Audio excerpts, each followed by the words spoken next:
ऊपर मुंडरे छिड़ुची एवं तल मुंड बढ़ुची एवं ये जो रास्ता ये हूँ तिहिड़ी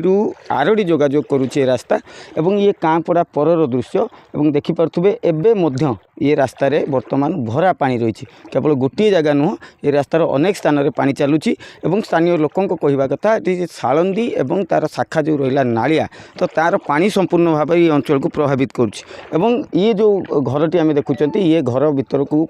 पानी जाइतिला जहाँ कहते जे गुहाल पर्यंत बुड़ीला और लोक मैंने जो घरे रही से छात उपर रोते किंतु एबे भी या पर अनेक गाँ अच्छी जमीक श्यामसुंदरपुर अच्छी एवं कंटिका रईपुर ये अंचल अच्छी आज्ञा कौ घर कौटी आप आज्ञा अवस्था बहुत सांघातिक रास्ता बहुत विच्छिन्न हो प्रशासन एटी किसी बुझीबार ना लोक बन्या घरे पड़ी रही प्रशासन आसिक कौन चूड़ा दीटा गोड़ टे देगले से लोक दिन बात हो कि एपर्तंत कौन भल भाव रिलीफ से भल मंद एपर्तंत भी लोक पाइपर ना जावास ये आम पानी पशिक जाऊँ आंठी आंठी पानी जाऊँ पेटे पानी ये जाऊँ पानी है बर्तमान तो आसिक 15 दिन धरलानी ना एमती आउ जन अच्छा प्रतिक्रिया नवा आज्ञा ये जो रास्तार बर्तमान कहते आगु भी अच्छी घाई टाइप अच्छी घोसरा अच्छी केते जगह कौन पानी चलुँ पानी चली बहुत जगह बर्तमान अच्छी 4-5 जगह एमती अच्छी हेले ये पानी आम आज नहीं कि नहीं ये है प्राय 15 दिन रु 20 दिन हो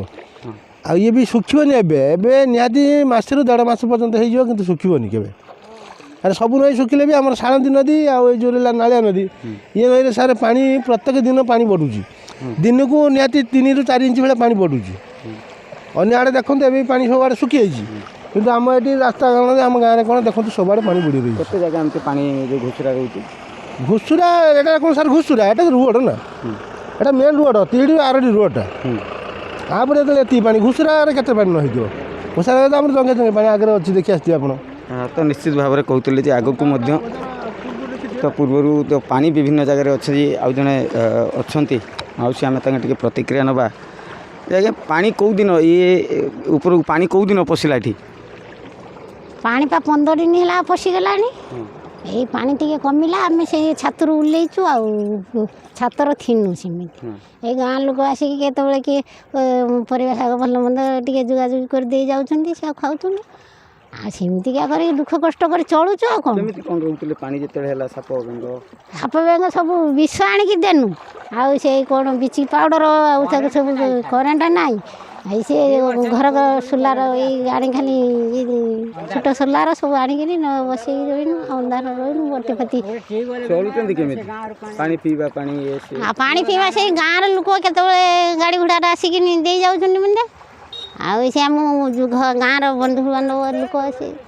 से भी संपर्क लोक सब आसला बेलू टे आणिक बोतल दे जाऊँ हाँ डंगा बाजार डंगा ओहा सेठी अच्छी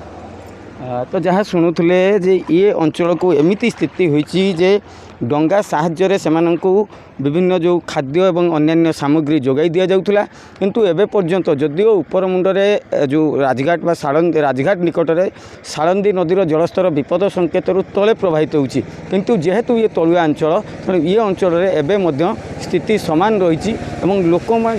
कहवा कथा जे ये पानी आहुरी 10 रु 15 दिन भली ये अंचल प्रभाव पकाइब।